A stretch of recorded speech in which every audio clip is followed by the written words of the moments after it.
everyone. I am Jason Mott, author of The Returned. I am very excited about it, and I hope you enjoy reading it as much as I enjoyed writing it. I look forward to hearing what you think.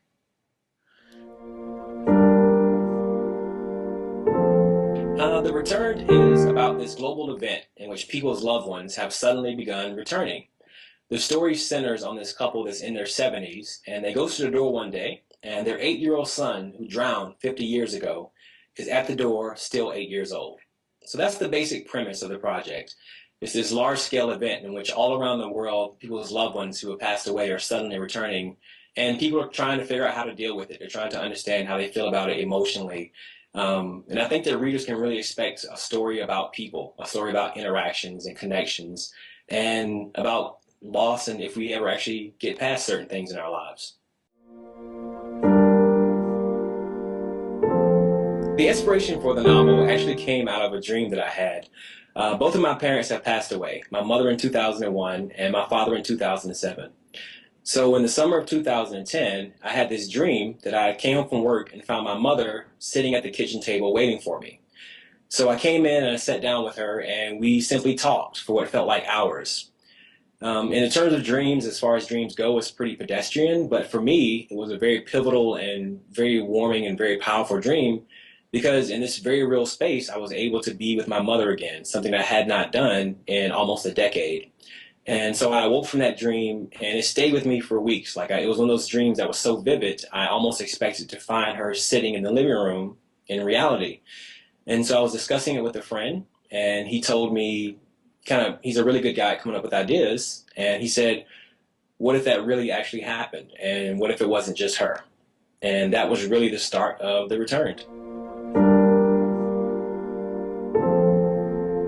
It made sections of the writing somewhat difficult. There were tricks that I used to kind of keep myself a little bit distanced for it so that it didn't become completely therapy on the page.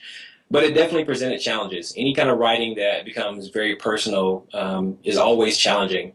But at the same time, I feel that as an author, if you're not investing some part of yourself in what you're working on, then why would anybody want to read it?